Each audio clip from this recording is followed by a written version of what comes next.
En su alocución previa a la oración del Regina Coeli en esta solemnidad de Pentecostés, el Papa Francisco recordó a los miles de fieles y peregrinos presentes en la Plaza de San Pedro los peligros de encerrarnos en nosotros mismos y ofreció el remedio para salir de esta situación y seguir adelante. Al finalizar la oración a la Madre de Dios, el Papa recordó el 150 aniversario de la muerte de Alessandro Manzoni y pidió hacer oración por las víctimas de un ciclón en Myanmar y Bangladesh. También pidió a la Virgen que acompañe los momentos de oración que se realizarán en el mundo el próximo miércoles por los preparativos de la próxima Asamblea Ordinaria del Sínodo. Escuchemos las palabras del Papa traducidas al español. Queridos hermanos y hermanas, buenos días. Hoy, solemnidad de Pentecostés, el Evangelio nos lleva al cenáculo, donde los apóstoles se habían refugiado tras la muerte de Jesús. El resucitado, en la tarde de Pascua, se presenta precisamente en aquella situación de miedo, de angustia, y soplando sobre ellos dice: reciban el Espíritu Santo. Así, con el don del Espíritu, Jesús desea liberar a los discípulos del miedo. Este miedo que los mantiene encerrados en casa y los libera para que sean capaces de salir y se conviertan en testigos y anunciadores del Evangelio. Detengámonos un poco sobre esto que hace el Espíritu Santo, que libera del miedo. Los discípulos habían cerrado las puertas, dice el Evangelio, por temor. La muerte de Jesús los había conmocionado. Sus sueños estaban destrozados, sus esperanzas se habían desvanecido y se habían encerrado en sí mismos, no solo fuera en esa habitación, sino dentro, en el corazón. Y quisiera subrayar esto: encerrados en ellos mismos. ¿Cuántas veces también nosotros nos encerramos en nosotros mismos? ¿Cuántas veces por alguna situación difícil, por algún problema personal o familiar, por el sufrimiento que nos marca o por el mal que respiramos a nuestro alrededor, corremos el riesgo de resbalar lentamente en la pérdida de la esperanza y nos falta el valor para seguir adelante? Tantas veces sucede esto.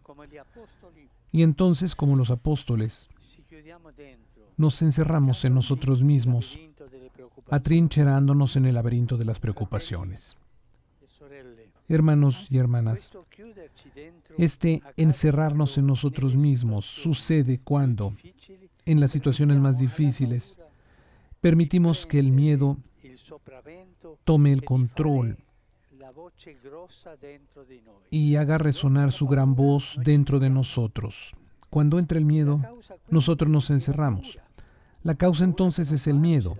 Miedo a no lograrlo, a estar solos para enfrentar las batallas de cada día, a arriesgarse y luego decepcionarse, a tomar decisiones equivocadas. Hermanos, hermanas, el miedo bloquea, el miedo paraliza y también aísla. Pensemos en el miedo hacia el otro, a quien es extranjero, al que es diferente, al que piensa de otra manera. E incluso puede haber miedo a Dios, miedo a que me castigue, a que se enfade conmigo. Si damos espacio a estos falsos miedos, las puertas se cierran, las puertas del corazón, las puertas de la sociedad e incluso las puertas de la iglesia. Donde hay miedo, hay cerrazón, y no está bien. El Evangelio, sin embargo, nos ofrece el remedio del resucitado, es decir, el Espíritu Santo. Él libera de las prisiones del miedo. Cuando reciben el Espíritu, los apóstoles, lo festejamos hoy, salen del cenáculo y van por el mundo a perdonar los pecados y a anunciar la buena noticia. Gracias a Él, los miedos se superan y las puertas se abren. Porque esto es lo que hace el Espíritu. Nos hace sentir la cercanía de Dios y así su amor echa fuera el temor, ilumina el camino, consuela y sostiene en la adversidad.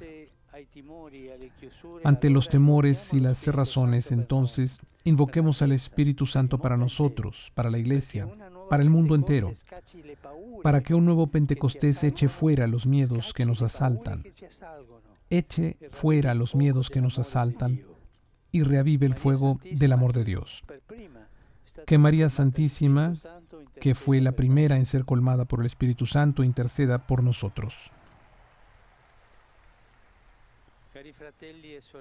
Queridos hermanos y hermanas, el pasado 22 de mayo conmemoramos el 150 aniversario de la muerte de una de las máximas figuras de la literatura, Alessandro Manzoni. Él, a través de sus obras, fue el cantor de las víctimas y de los últimos. Ellos siempre están bajo la mano protectora de la providencia divina, que pone por tierra y suscita, se afana y consuela. Y también están sostenidos por la cercanía de los pastores fieles de la Iglesia, presentes en las páginas de la obra maestra de Manzoni. Los invito a orar por las poblaciones que viven en la frontera entre Myanmar y Bangladesh, duramente afectadas por un ciclón. Más de 800,000 personas, además de los muchos Rohingya que ya viven en condiciones precarias. Mientras renuevo a estas poblaciones mi cercanía, me dirijo a los responsables para que favorezcan el acceso de la ayuda humanitaria y hago un llamado al sentido de la solidaridad humana y solidaridad eclesial para ayudar a estos hermanos y hermanas nuestros. El próximo miércoles, al final del mes de mayo, en los santuarios marianos de todo el mundo, están previstos momentos de oración para apoyar los preparativos de la próxima Asamblea Ordinaria del Sínodo de los Obispos. Pidamos a la Virgen María que acompañe esta importante etapa del Sínodo con su maternal protección. Y a ella encomendamos también el deseo de paz de tantas poblaciones de todo el mundo, especialmente de la martirizada Ucrania.